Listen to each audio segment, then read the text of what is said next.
Blackballed. Blackballed. Blackballed.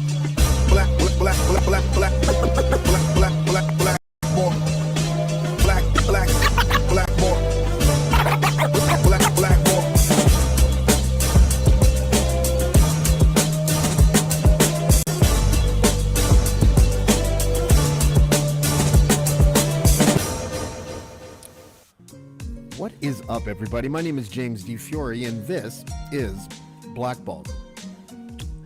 Okay, I'm trying to figure out the best way to do this intro because there's so many things going through my head right now because of the deep dive that I just did on my guest today. But I will go with my gut instinct, which is wanted to go with yesterday.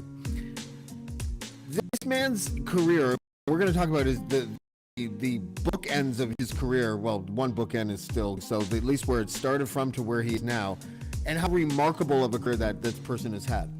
My motivation to contact him to be a guest on the show was because I heard the song that I know him by, and I was immediately launched back to when I was in grade 5, and I was trying to get over a girl.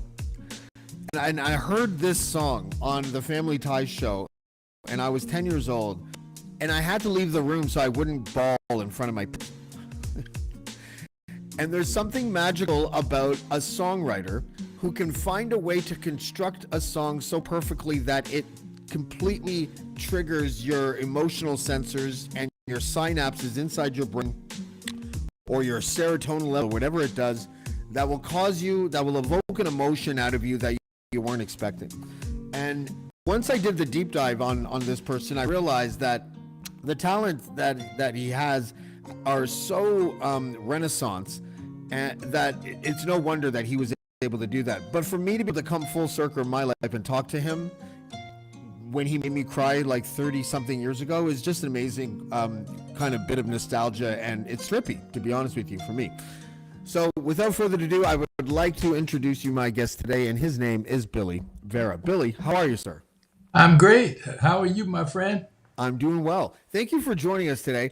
I have to tell you, there is a rewarding feeling that I have when I do a deep dive on a guest, and I am just completely floored at how small the initial introduction that I just gave, how small that song really kind of is in the grand scheme of things of Billy Vera. And it's not like you're in the industry itself. I've learned that everybody who's in the industry considers you a legend. But in the documentary based on your book, I was listening to people talk about how you're the famous guy who's ever heard of. Is that still kind of the monitor that you feel you have, and does it bother you at all? That was the director's idea. He and I had known each other for quite a while. Alan Swire is his name, and he said, everybody I talk to, he just raves about you. People that are big deal in the business and outside of the business, but what happens is my hit at this moment, the great weakness of that song that I realized from day one was the title. There was no title to the song. Oh. And I didn't know what to call it until finally my then manager just said, "Well, just call it At This Moment." That shows up throughout the song, because it was no hook. And I didn't think the song was commercial. That I was surprised that it wasn't called "You Just Don't Love Me" or something like that. Well, people come up to me, "Oh, I love your song. You Just Don't Love Me No More. I love your song. If I Could Just Hold You Again." They come up with all these lines, and nobody knows the title. Another thing I didn't realize until about several years ago on Facebook, a woman contacted me. She said, my grandfather's standard, famous song has something in common with your song.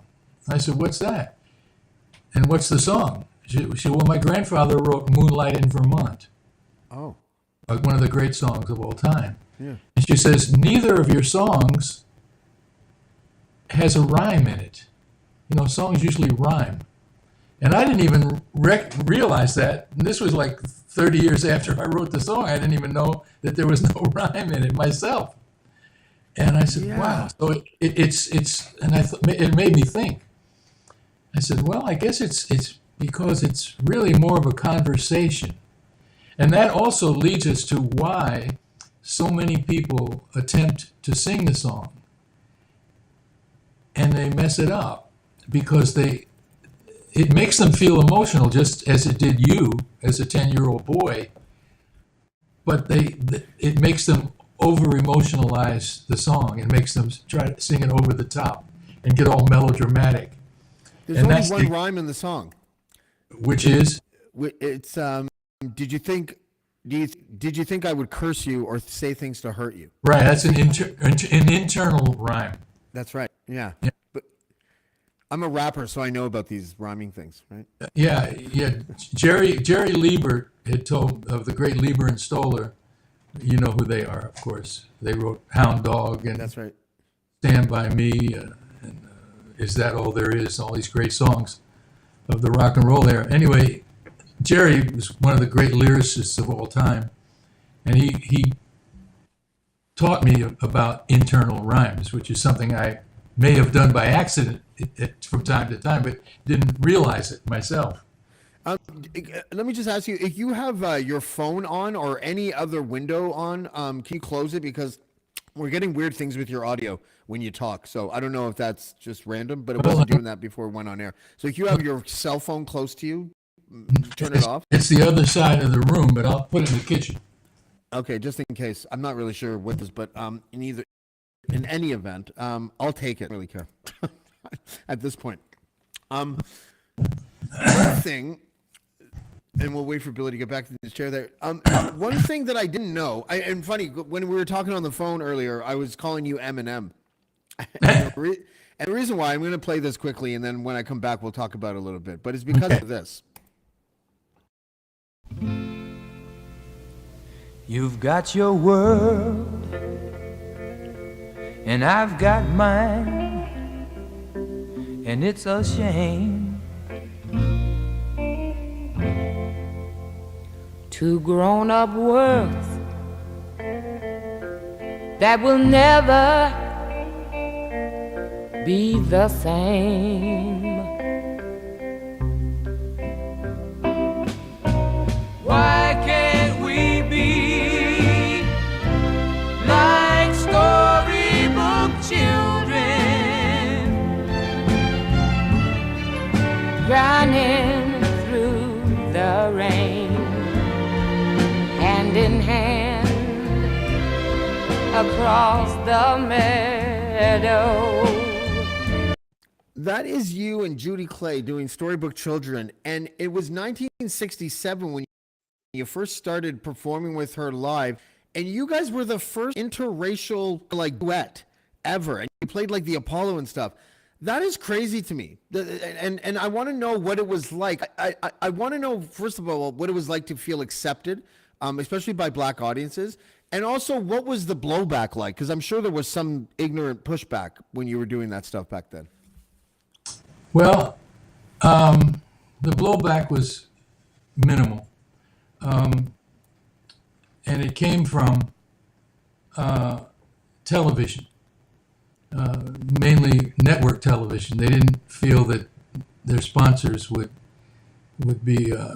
sell a lot of, face cream or soap or whatever with the two of us on there. But bear in mind, we played the Apollo for the first time in May of 1968, which was 1 month after Martin Luther King was killed. Oh, wow. And they didn't know. Our picture had not been out yet, and the record was already a hit in the black marketplace.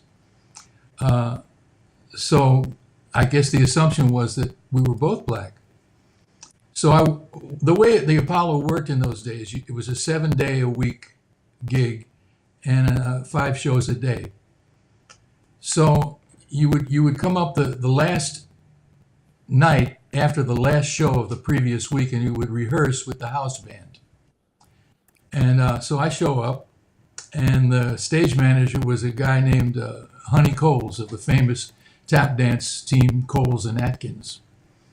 And he said, "Oh," he looked at me. He said, "Harlem hasn't seen you yet." I said, "Uh-uh." Now I had worked with a lot of black acts. I had written a song by Barbara Lewis, a black act, on Atlantic Records. You wrote songs for Fats Domino and the Shirelles as well, right? Yeah, Ricky Nelson back in those days. And then later, some more contemporary artists, Lou Rawls and people like that. Anyway, so he said, I got an idea. He said, "Judy, you enter from stage right, and Billy, you enter from stage left. Let her take 3 steps out from the wings before you make your entrance and watch what happens." Oh, wow. So they're playing what they call chase music, which means the music that they play to bring you on. Yeah. So I count 1, 2, 3, enter. And I hear 1,500 people gasp. And I hear people out there going, "That's him? That's him?" And they had bought the record, Yeah. And he had put us on second, which is a lousy spot in the show. The opening act is usually a very visual, choreographed flash act. And the second act is usually somebody new or somebody that's not one of the great acts, and they go better, better, better, star. And each act does about 3 songs, 12, 13 minutes, and then the star does maybe 20, 25 minutes. So we went over great. We killed him. So after the first show, he comes up to our dressing room and he says, "Well, I'm going to change up the show. I'm going to put you on right before the star." He says, "Because ain't nobody going to follow you two." And that became our spot. So we went over great. The Apollo audience is notoriously sophisticated. Yeah, they were quite turning. Yeah. They've seen the best. They've seen everybody from Billie Holiday to Ray Charles. And they let you know if they don't like you and if they do like you, and they loved us. So we were asked to come back again, and we were very popular. Now you asked about blowback. It was subtle. We lived in liberal New York, and the liberal audience was not as liberal as they like to think they are. When it came to television, we didn't get on television. I think we did one TV show in Detroit. There was a disc jockey named Robin Seymour who put us on television. But in fact, we even taped our song on a local New York show, and I guess they hadn't seen us either, and they never aired the show. Wow. So that was really, there was no real negativity. Our audience, don't forget, that was the hippie period. So we really didn't appeal to them. Our music didn't appeal to them, the hippies. Was there anything that you learned being, and I'll preface this so that you understand sort of what I mean, because I don't want it to sound ridiculous, but being really interested and being a part of the hip hop scene in Toronto gave me a better appreciation for Black culture. And I was wondering if you had a similar experience being sort of engrossed or surrounded by amazing Black artists. Was there sort of an education for you of just sort of being around Black culture and what it started to mean to you? Well, I had done that before. My little band was a house band at one of the better nightclubs in the suburban part of New York, and every weekend we would have hit record acts, and we would do 2 dance sets, and then we'd back up if they didn't bring their own band we would back up the hit record acts, and they were 99% Black. So I was really engrossed in Black show business prior to having a hit record myself, or ourselves, in that as the case may be. And I, had been befriended by all these guys because they dug what we were doing, and there was a mutual respect. And I remember, some of the acts would say to me, "Oh man, the first time I ever played the Apollo, man, I was scared. I threw up before I went on stage." You know, 'cause they were really afraid of being, ridiculed. And as it turned out, if they were good, they didn't. You know, if they were mediocre, the people yawned. Yeah. If they sucked, people booed them. You know, and if they were great, they let you know. And they used to have amateur night once a week, every Wednesday. So I would stay, and I had been a customer at the Apollo. You know, I was there when James Brown made that famous Live at the Apollo album. Oh, wow. Yeah. That's the most sampled set of all time. And it was the greatest show I've ever seen to this day in my life. Wow. It was just remarkable. My guitar player and I went down. They were the only white people in the audience, you know. And it was a rainy night, and people were very nice to us. One nice couple loaned us one of their umbrellas while we were waiting on line, you know. Yeah. And it was great. So I was already fairly deep into black show business. Before that, I also had married an older black woman of 22, you know, Okay. a cradle robber. I was 21, and so I was involved in living in the community as well. Mm-hmm. And after a while, I think they kind of looked upon me as a light-skinned black guy. You know, I mean, just like a piece of the furniture. Yeah. And you could see slowly as people began to accept you, and I think this is true anywhere you go where there is a community of any kind. You know, whether you're a non-Italian going into an Italian neighborhood, you're Italian. Yeah. In fact, my longtime bass player's name was Fiore. Chuck Fiore. Yeah. Yeah, I was looking at that. I was like, I wonder, because there's some Di Fioris dropped the DI when they got here. So I assume that his grandfather or somebody was an immigrant from, I forget where he said where they were from. Probably from the province of Abruzzi, near Abruzzese, yeah. Yeah. You know, a lot of Abruzzese is show business. Dean Martin, Perry Como, Michael Bublé, Madonna. Wow, I didn't know I mean, that. they weren't from there, but they're That's ancestors. like me. Yeah, I was born in Montreal, but my grandparents were both born in Abruzzi. Yeah. It's interesting. So I was watching some interviews with you, and I was watching other musicians talk about you, and it's interesting because so you wrote some for like the Fat you wrote for Fats Dominoes and for the Shirelles and for other people. You did your thing with Judy, and then you kind of describe your career in the 70s as like going through a black hole. I know that was a laugh line for one of the times that you were introing at this moment. It was a live performance, I think at the Roxy. I can't remember, but I think that's where it was. I'm wondering though what it was really like. Like, forget the album charts and forget like writing hits and all that kind of stuff. Were you happy in this from a personal standpoint, and were you being artistic and just trying new things, or was it like a frustrating road where nothing was working? I'm just sort of curious of what it was really like, because it sounds bad when you say it like that, but then at the same time, the reality of it might not have been. You know how they say that the journey sometimes is so worth it, even if there isn't success until the end of it, right? Like, Well, the culture changed radically around 1968, 69.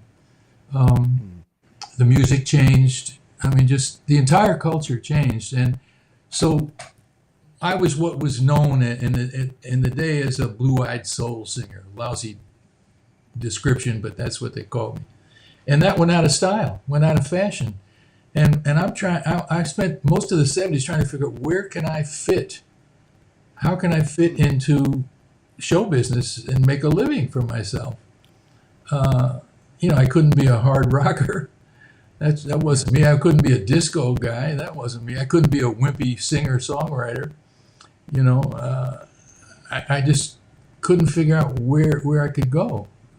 And I tried, to do my own who I was, and then maybe adapt that to a bit to see if I could bring in elements of other things, but not so much as to prostitute myself either. And it didn't work. You know, Steve Cropper, you know who he is, right? Not offhand, no. I'm sorry. I'm not He good was at that game.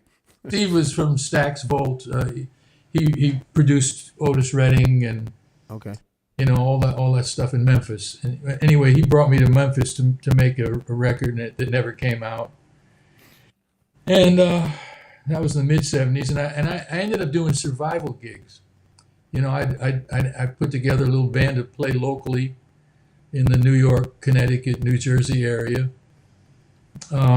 I took gigs. There was a big oldies revival in the New York area in the early '70s. So because I had known all these acts back before we had our hits, I had befriended all these people, and they needed a conductor, a guitar player who could conduct house bands whenever they played at clubs or places. And well, you want to talk about a difficult job, because these club bands usually stink, you know, and they can't read music, and they didn't really know the oldies songs that the people were playing. I played for everybody from Ronnie Spector to Patti LaBelle and the Bluebells, the Drifters, the Coasters, all these people. And, you know, I'm a good conductor, and I somehow managed to make it sound like music behind these people. And so I managed to survive, but I didn't have a hit record for 9 years, man. Yeah, you climbed out of the 70s in 1979, and you wrote a hit for Dolly Parton called I Really Got the Feeling. Correct. It became a #1 hit, and that revitalized you, right? And that I heard you talk about how it I'm going to paraphrase because I don't remember the exact quote, but basically when you write a song for other people, sometimes you don't even know who you're writing it for. And sometimes when you do, you feel like you're climbing inside them, and you feel like you're kind of riding out their soul with your pen, and it almost writes itself. Am I getting that correct? Well, you know, I had been a professional songwriter, staff songwriter for publishing companies in the '60s. And so what would happen, your boss would knock on your door, you know, they'd stick you in a little room and with a little piano, and hey, the Shirelles are recording next week, write something for them. Or Tony Bennett's recording. So you would listen to their records, and you would determine what their vocal range is. You know, I mean, Shirley from the Shirelles has a range of about 6 notes. Patti LaBelle has about 3 times the number of notes for a range. So you would take that into consideration. What is the subject matter that they tend to write about? If it's a female singer, you want to write from a female point of view, which was probably more important then than now in the contemporary world. And so you would write, like in the case of I Really Got the Feeling, a friend of mine got a gig producing Nancy Sinatra. And so I was at his house one day. He said, listen, I got to go to the beauty parlor and pick up my wife. Would you start something for Nancy, and we'll finish it when I get back? So I said, what the heck do I write for Nancy? He said, oh, she has this famous father.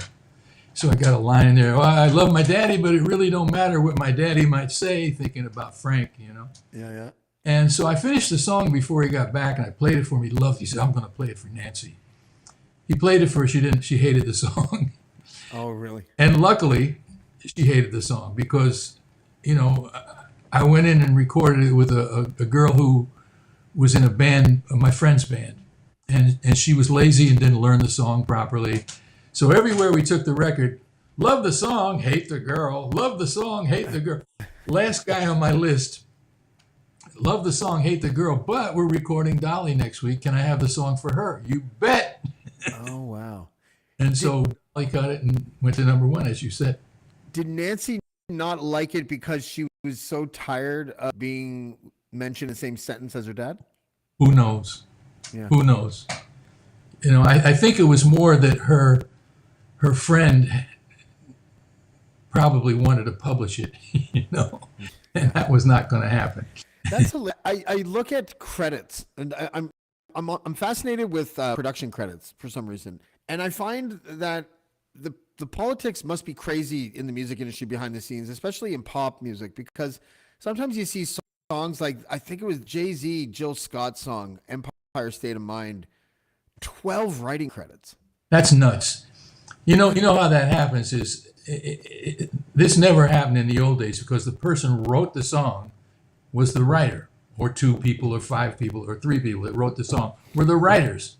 They went into the studio, and then everybody else contributed what they contributed. That was called the arrangement. But now, the guy that plays a bass note or two, he wants to be a writer today. And that's, to me, that's horribly unfair. Yeah. You know, and that's why you see all those writers today on songs. Yeah, I don't like that. It bothers me because I'm a writer, and it just like I couldn't imagine having to share so much. Do you know what I mean? Yeah, Like, especially if you write get all the lyrics, and then small little changes are made, and all of a sudden 4 other people are crowding in on you, and you're like, "What the heck?" Yeah, that's a new thing in the last 10 years or so. I hate it too. Yeah. I want to also point out that another thing I didn't know when I did my deep dive is that you were in the movie The Doors. You were the Miami club promoter in The Doors. I believe you got nailed with a micro that Jim Morrison threw. Yeah, in that movie. It was rubber, by the way. Oh, was it rubber? Yeah. That's funny. So what's funny about this movie, The Doors, is that we used to joke because it was 1991, I think it came out, and I was 15 or 16. And it came out, and the running joke among my friends was that Val Kilmer looked more like Jim Morrison than Jim Morrison did. Yeah. You know, he was so in character. I think he went home in character. And he went so deep into it. As Laurence Olivier said to Dustin Hoffman, who stayed up all night to do a scene one day, and Olivier says, "My boy," he says, "why don't you simply act the part?" Yeah. Why go to all that trouble when you could just act? Method actors are funny like that, though. They sure are. Yeah. I'm wondering, that there are some actors that get under the skin of people for doing that. Was Val Kilmer was at the time that was like the height of his career? I'm pretty sure. Yeah. Was he friendly, or was he kind of like unapproachable because of the method acting that he was Jim Morrison, and he wasn't talking to anybody. Really? No, which was okay. Who cared? Yeah. I had no scenes directly with him, so it didn't affect me. Yeah. But I remember there was one scene. Oliver Stone was the director, and I had a scene where I was supposed to yell at their manager, who was played by the son of Ally McGraw and Robert Evans, I think. And he said, "Lay into this kid, lay into him." So, can I curse? Yeah, fuck yeah. Go ahead. Okay. So the scene starts, and we're backstage, and and I'm the promoter, so I'm mad that Jim exposed himself, in front of 10,000 people, and I'm yelling at the kid, and I got through all my lines, and Oliver Stone didn't say cut. So I figured, well, I guess he wants me to keep going. So I kept going. I'm brutalizing this kid emotionally. I mean, I literally made him cry. Oh, is that the good luck getting your fucking equipment? Is it that scene? Yeah. Yeah, I remember that. Yeah, I mean, there's probably another 5 minutes of me yelling at this poor kid. He was like in tears. I said, "You little motherfucker, I'll cut your fucking balls off, you little cocksucker." I'm going. All of a sudden, it's a mafia movie. That's great. Yeah, a redneck mafia guy. So, so afterwards, Stone comes out to my trailer. He says, "Oh man, I didn't want to go say cut because I was loving what you were doing, man. You were just killing this poor kid." He said, "I'm going to use you again." Well, I'm still waiting for that phone call from Oliver Stone. That's show business for you.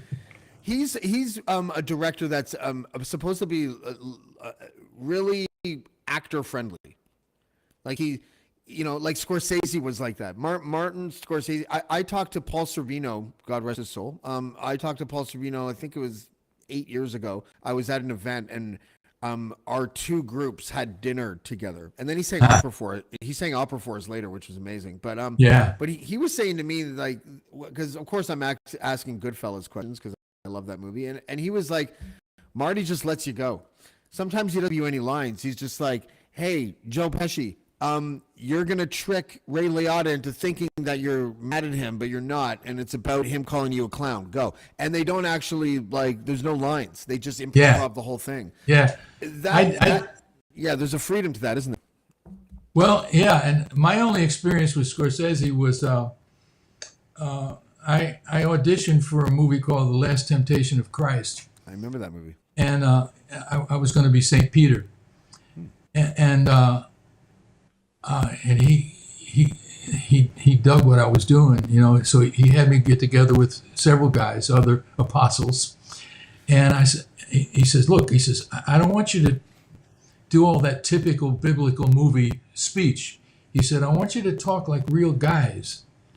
I said, you mean like we're Jesus's gang or something? He said, yeah, like that. And he had us improv, like you're saying. And so we're going, hey, JC, man, these motherfucking Romans, man, they want to kill your ass, man. You know that kind of stuff. You're all of a sudden everyone's from the Bronx now. Right. So we're going on like he's loving it. He's loving it. Well, it turned out that the financing fell through, and he didn't end up making the movie for another 5 years with an entirely different cast. Oh yeah. But it was sure fun to work out with him, you know, Yeah. like that, because I can only imagine how great it. And Pesci's a friend of mine, you know. Oh, is he really? Yeah, we go back. Have you guys ever played together? A lot of people would be surprised to find out that he's a really fucking amazing jazz singer. He's a great singer. Yeah. You know where he gets that from too. No. You know who little Jimmy Scott was? Yeah. Great jazz singer. Yeah. Well, Pesci and Frankie Valli were from Newark, New Jersey, and Jimmy's career was a heartbreakingly sad career. One of the greatest singers of all time, and they would go see Jimmy when they were kids. They'd go to these ghetto clubs and where Jimmy's playing for like $2 a night, you know, and they both took a lot from Jimmy. You know, I remember Frankie Valli told me, I said, what did you get from listening to Jimmy Scott? Because Jimmy was a friend of mine too. Yeah. And Frankie said, he told me, sing as slow as you want, baby, because it's the band's job to follow you.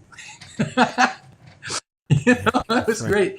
And Joe and Pesci, man, when he, you could almost mistake his voice for Jimmy Scott's voice.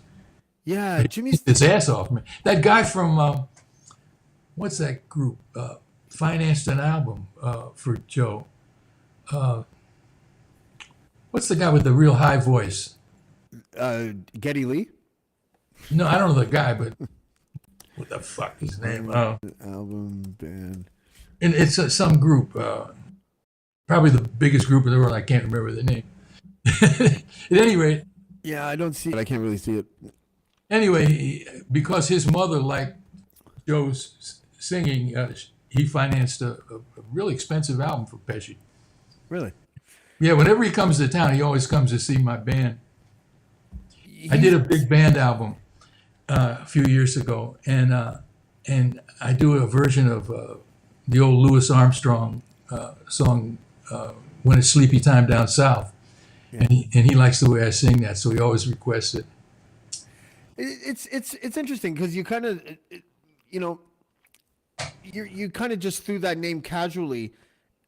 Because, and I said this at the beginning when we first jumped off here, but that behind the scenes, like you're like a fixture in people's minds. Like legends dig you. There's certain bands there's certain musicians that are like that. The one that comes to mind for some reason is Rush. Rush, you either love or hate Rush if you're like consumer of music. But behind the scenes, every single musician I've ever talked to that's like really well known, hands down, Rush are the best musicians of anybody. And it's weird because the understanding and the respect that your peers give you, I think, is worth more than fans because they know what they're talking about. Yeah. So do you often feel the same way? Because you have that same kind of vibe. No, yeah.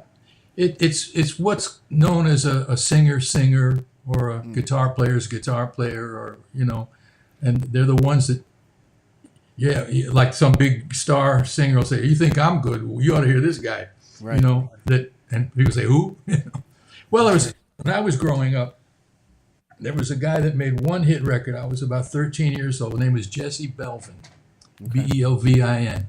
He made a record called "Good Night, My Love," and I just fell in love with that voice, and he died young, unfortunately, a car accident, him and his wife. And yeah, Jesse was like that.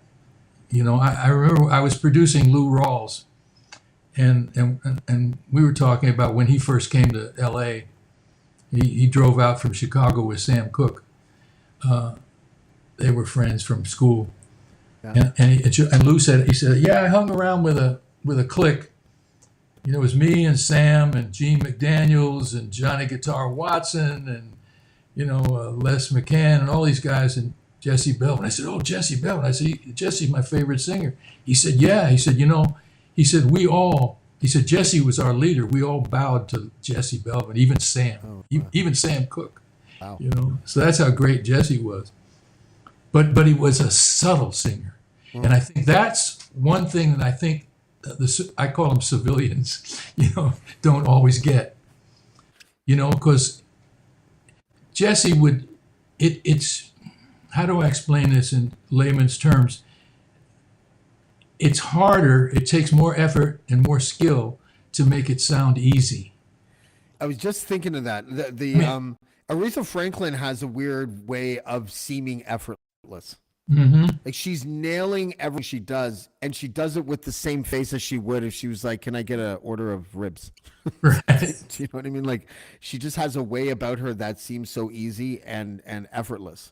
And yet, all those people who would be Aretha, all those female singers who would be Aretha, who were trying to cop Aretha's shit, they make it sound hard. And they it's like those guitar players that wave all that long hair around, while they're playing solo and play a million notes.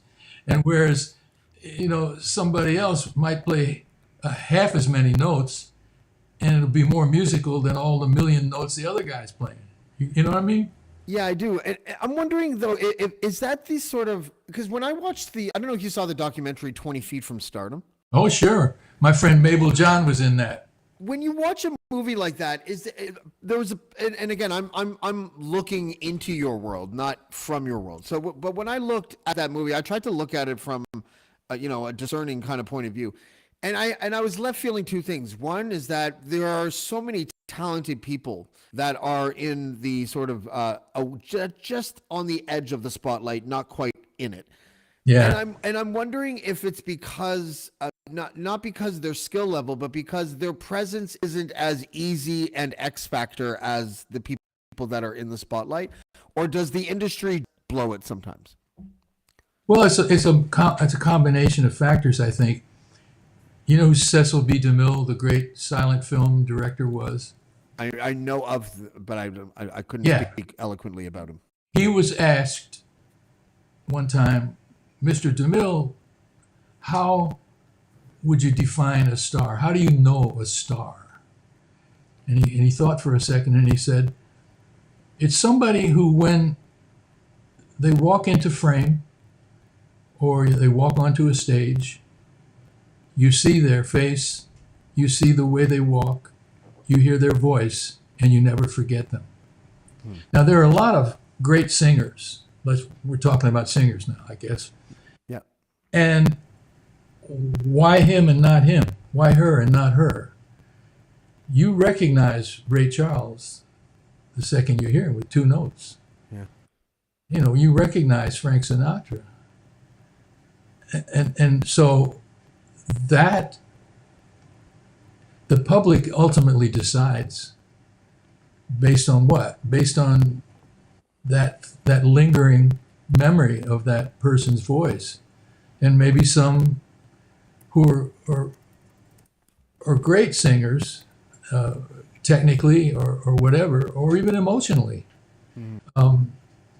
may not have that recognizability factor that the average Joe or Jane needs to grasp onto that person.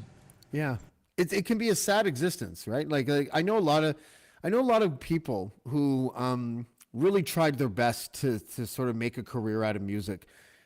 And one thing after another, I mean, the entertainment industry is the number one, I think, common thread throughout the entertainment industry is that it could end at any moment.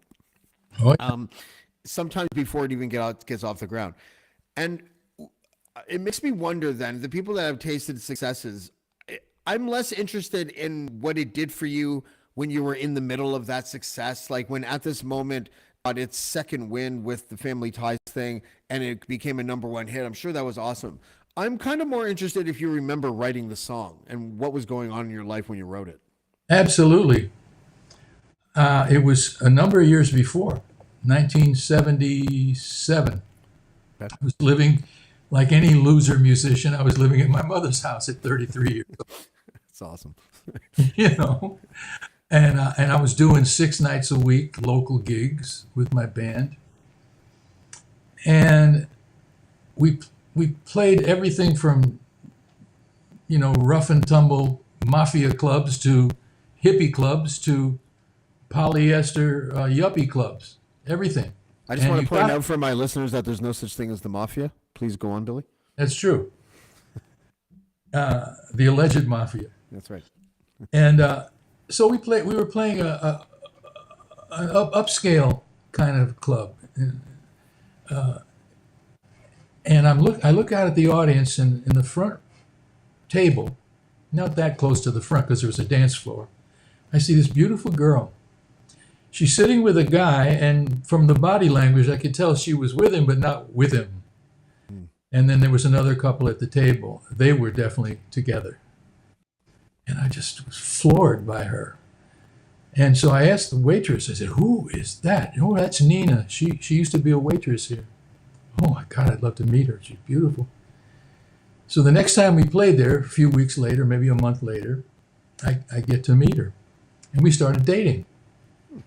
And she told me about how she broke up with that guy and how crushed he was and how he was almost suicidal from, you know, being left, rejected. And so the next day I at my mother's house, at my mother's piano, I wrote about 2/3 of At This Moment from his point of view as I perceived Oh, it. wow. And but I couldn't finish it, you know. And usually when that happens, I toss the song. Thank God I didn't. Yeah. I put it in the piano bench. And a year later, when she dumped me and broke my heart, I knew how that last verse would go. "What do you think I would give at this moment? If you'd stay, I'd subtract 20 years from my life. I'd fall down on my knees, kiss the ground that you walk on, if I could just hold you again." And you know, years later when it became famous, then I started to try to analyze the song. Yeah. And I realized that last verse, "You would give something huge, subtract 20 years from my life for something so small. Yeah. If I could just hold you again." That distance between those two things is very dramatic. And I think people always remember that last verse. It But that was my came from real life. Yeah, but first of all, what a great story. Because and this is why I love asking or hearing people like yourself talk about the sort of genesis of the song, because I never would have guessed, first of all, that it was written a year apart with the 2/3 done and the last one. The fact that Nina is such a heartbreaker that she could not only evoke emotion out of you when you guys broke up, but you could see the emotion she was evoking out of her previous boyfriend is a tribute to Nina. And her ability, her descriptive qualities that she was able to describe that situation to me about And him. but the best part about it is that I feel like it evoked the correct emotion in people, and I'll just use myself as the example because it was it's a breakup song, right? And how? And how and so I'm in so this is this is me in grade 5, and this is the girl that I had a crush on in grade 5, and her name was Jeanette Bradley. And when I don't remember the context of how this serious couple, 10-year-olds, how we broke up, but I know that it was something that troubled me to the point that I wanted to watch The Cosby Show and Family Ties. It was a Thursday, and I wanted to just relax and take my mind off of it. And then your song comes on, and I had to leave the room so that my parents didn't see me cry. And I remember in the mirror, I could still hear the song playing from the television, and I'm looking in the mirror, and I'm bawling, and I'm like, why am I bawling? And I remember thinking to myself, it's because of this sad song. And then I fell in love with that song. And I want to just bring in a surprise guest here. It is something that I was crying over in grade 5, and her name is Jeanette Bradley. Jeanette. Hello, Jeanette. Hello. You heartbreaker, you. Right? 37 years ago. Wow. That's so cool. Did I ever tell you about this? No, I don't think I ever heard that story before today. Oh, that is man. crazy. So and I have kept in touch throughout the years in a digital sense. We've seen each other, I think, twice since like high school or something like that. And yeah, so what I find really like now I'm all tripped out because I'm sitting here on my podcast now with a girl that I was in love with when I was 10, and the man that made me cry over the girl that I was in love with when I was 10. And now we're squishing these, like, is the universe going to implode, Billy? Like That's deep. This is deep, man. This is the deep stuff. That's what I'm saying. It really is, yeah. All we need is Nina. Yeah, that's right. Oh my God. Can you True call story. her? Unfortunately, you know, when my memoir, Harlem to Hollywood, came out, one of the reviewers was a fellow from the Wall Street Journal, and he had a great research department behind him, and he unfortunately found her widower. She had died the year before the book came out. Oh, wow. She'd ended up eventually marrying well, and had two sons, and he was a brain surgeon, and she died from a brain thing, which is sad irony. But yeah, But it almost seems like fate was always following her, though. Then, in a sense, yeah, you know, yeah. So this would be my muse, Jeanette. If I wrote a song about us, how do you think it would go? Like, I mean, it would be a pretty crazy song. I think. It would be a pretty crazy song there, James. Yeah, It man. would be too. Well, you got to access those emotions, my brother. You know, this is still very weird for me. Have you had people come up to you, Billy, before and been like, your songs made me cry, told you a story about how your song made them emotional? Is that common? Of course, it happens all the time to this day. Yeah. Okay. Well, it's happening right this second. Not just that song, but other songs too, but mostly that song. Yeah. Why did You know, we had a hit before the first time around when At This Moment came out in '81. Mm-hmm. That was the follow-up to a song called I Can Take Care of Myself. Now, that was an up-tempo song with a very happy, jumpy melody, but a very dark lyric. It was written, I was a staff writer at Warner Brothers when I first came to LA.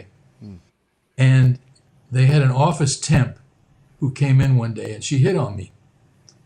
Not because I was this, heartbreakingly handsome guy, but because she thought I could get her some cocaine. And as soon as she found out that I don't do drugs, she turned and walked away. Times have not changed. But then she hit on a young executive guy from Warner Brothers, and he fell for it. Yeah. And so I thought this was kind of humorous, but also kind of sad. So I wrote this, I Can Take Care of Myself, in what I perceived again as his voice. Oh, you do this and you do that and you do this. and my friends all tell me what a rotten girl you are, but I can take care of myself. Yeah. My friends all tell me I should think twice. I can take care of myself. I don't need nobody's advice because you're so nice. Yeah. Now, people don't listen to the words, and that aggravates me sometimes. And I imagine even more so with you as a rapper. Yeah. Oh, yeah, I hate it. If anyone talks while I'm rapping, I stop and I look at them. Let's slap them. You just lean over the stage and slap the shit out of them. That's right. So at any rate, I've had people come up to me and say, "Oh, I can take care of myself." It's such an uplifting song because the melody sounds uplifting. I say, "You fools," to myself. I say that silently. I just say, But I said, don't you hear what my words? I go to all the trouble of writing these lyrics, these great stories, and you don't even fucking listen to them, bitch. It's not uplifting. When you wrote at this moment, were you really upset over Nina, or was the writing of the song enough therapy for you that it was fine? I lost 30 pounds of upset. Oh, wow. It drove me to therapy. Really? Yeah, my mother said, dude, you're fucked up, man. Go see the doctor. The doctor sent me to a therapist. That means that you probably became emotional when you were rehearsing it. Well, I never did it in person at the time. I only wrote it on the piano. I sang it on the piano when I was writing it. I did make a demo of it, which is what I sent to my old manager who was in LA, because he called me up. He was one of these guys that he was an incorrigible gambler, degenerate gambler. And he'd make a lot of money, lose a lot of money, make a lot of money, lose a lot of money. And he had been run out of New York because he owed money to the wrong people, the alleged mob. And even our friend Jilly, Frank Sinatra's friend Jilly, couldn't help him. And they just said, look, the best I can do for you, you get out of town and don't ever come back to New York. So that's why he moved to LA. So he called me up. He said, listen, I'm broke and I need to make a deal. He said, send me your latest songs. I'll see if I can get you a record deal. And so he was the one that got me. He couldn't get me a record deal, but he got me a publishing deal. Wow. Yeah. And one of the songs. What desperation can do to ambition. Thank God for his desperation, because that got me to L.A. And so I played At This Moment for the head of Warner Brothers Music, and I turned in front of all of his staff, and I turned around after I finished the song, a dead silence, and this guy got tears coming down his face, and it was the first time I thought he was dating Jeanette. That's what happened. Yeah, that's right.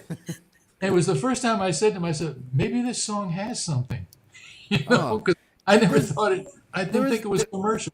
There is a magic in that song, and I've always, and there's so many things about it that are unique. That the fact that it has no chorus, the fact that why did you choose the live version to release? That's something that I always was confused about. Like, where did you record the live, or does it just sound live and there's a crowd mixed in? No. It's real live. What happened was we had done a demo, I think with the band of several songs, and we got no response from record companies.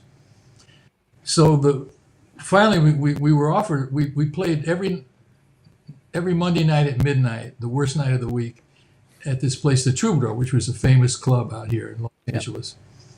And all these A&R guys would come. I'd see them clapping their hands and stomping their feet and snapping their fingers, smiling. Nobody reached for their checkbook. Nobody wanted to sign us. And finally, after about a year, we finally got 3 offers in 1 week. Wow. And I chose this company. And my manager at the time, he was for all his flaws, his character flaws, he knew show business backwards and forwards. And he said, something happens in the studio with you guys that just doesn't capture. He said, but you're the greatest live band I ever heard in my life. He said, why don't we try making a live album? So the record company said, yeah, yeah, let's do it that way. So that's why we did it, and that's why I did a studio version later for a movie. Okay. They wanted what it was. They wanted to use the song in the movie, but in the middle of a love scene, you can't have some guy, sing it, Billy, sing it. Yeah. Right. It kind of takes away from the romance of the moment.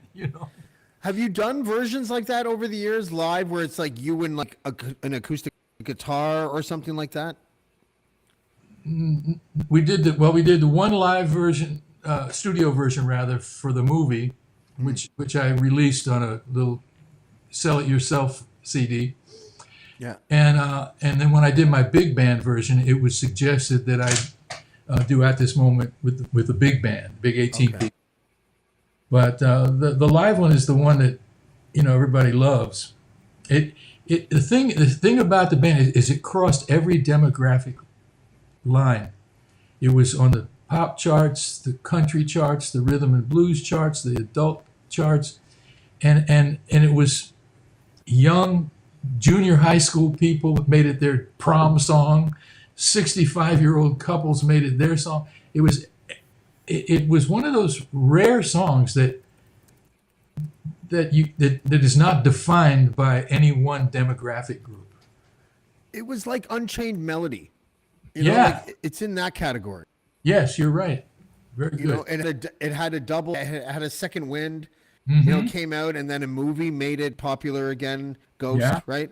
So it is sort of like, and there's not many songs like that. There's only a handful of songs that have that life cycle. Right. That's called luck of the draw, my friend. That's right. Listen, we have to split because we're about 3 minutes away from another show coming on. Before we go, Jeanette, will you go on a date with me now that Billy's here? Oh, you better. Absolutely, right? Yeah, it's only a nice dinner. Make him spend money on you. That's right, Billy. You tell her. You tell her, Billy. Look at him. He's a good-looking guy. That's right. He's young. He's a handsome guy. And he's a nice guy. Smart. I know people who know Joe Pesci now. So there you go. There we go. Did you know, Billy, that I plagiarize George Carlin any chance I get? I've been telling people for a decade when I find out someone's religious and they talk about praying, I'm like, yeah, I pray to Joe Pesci, only Joe Pesci. I've been saying that for so long that I almost feel like it's my joke, but I totally stole it for George Carlin. Does Joe Pesci know that George Carlin used to pray to him? I don't think so, but I used to pray to Megan Fox. We all did. I think even Jeanette did, didn't you, Jeanette? I mean, come on now. Yeah, that's it. But have you seen the recent pictures of her? She made her lips get big. Oh, well, then I don't like her anymore. Yeah, I don't like that. Yeah, I'm a Rosie Perez fan. I need my girlfriends to be tough and have a voice that I can hear from 3 counties away. If they don't have those two things, then I don't think. That's Rosie Perez. Isn't she on that Showtime thing? Your Honor? Maybe.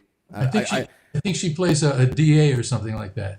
I fell in love with her when she did Do the Right Thing and White Man Can't Jump. Those 2 movies were like, I love this one. Yeah, she was great in that. She's a good actress. She is. Very New York. I love talking to you, and I would love to have you on again, because I feel like we could talk for hours about everything, and I really appreciate. And we will, my friend. We will. Okay, I appreciate that. Billy Vera, thank you for joining us. Jeanette, you're going to stick around for a second. Thank We're going you to for catch having up. me, Jeanette. Nice to meet you, my dear. Nice to meet you too. Okay. Thank you, Billy. Okay, thanks for having me, man. No problem. Thanks for coming. Well, what do you think? Super fun. He's awesome. There must be like a German word for it. There has to be a word for this. Is there a word for this? You find part? the guy. Well, the guy that that evoked an emotion out of you when you were 10 for this girl, and you end up having him your show 37 years later with the girl. Did I just invent something? Like, maybe that is very possible. It's more than synchronicity, that's for sure. Yeah, it's got to be something. But I'm kind of puppeteering it, so it's not as innocent as synchronicity, I guess. True. How you been? Pretty good, Yeah? Absolutely. You look great. Oh, thanks very much. I can't believe you made me cry 37 years ago. What the fuck was that all about? I can't believe it either. I don't even remember. I thought you were just busy flipping desks. Yeah, I did that, didn't I? Let's look at us one more time before we go because I think it's hilarious. It's so good. I had to find it. Like, honestly, we look like siblings. Like, Oh is it just my the lighting gosh. that made our hair look identical? I don't know. It must have been because yours was like quite red and mine was definitely more brown. Yeah. Okay, look at that. And then there's this one. So this is me looking like a Miami Vice guy. And as far as I can remember, this is you, right? In the blue with the curly hair, just behind Chris. Oh my God. Who's the one beside you then on your left? Marianne Comboy. Oh my gosh, that's right. I think, yes. Yeah. Yeah. Wow. White suits. So many white suits. I know, it's great with the turtleneck. You were a big fan of the turtleneck, I have to say. Yeah, I don't know what the fuck I was doing. You know, like honestly, I didn't even like look to anyone to try to like figure out fashion. I just was like, I don't know, this looks like something, and I'll put it on. Oh, fucking figure it out. Yeah, it matched my hair, which was awful. So it was a good time. Jeanette, thank you for filling this cyclical manufactured synchronicity project that I did today. I appreciate it, and yeah, we'll talk soon. Absolutely. Soon, and we'll visit sometime. You're only 2 hours away, right? Yeah, true. Yeah. Okay. Well, we're going out on a date, and we'll sing at this moment and cry together. Okay. Oh, wonderful! Sounds great. Okay. Thanks, Jeanette. We'll talk to you soon.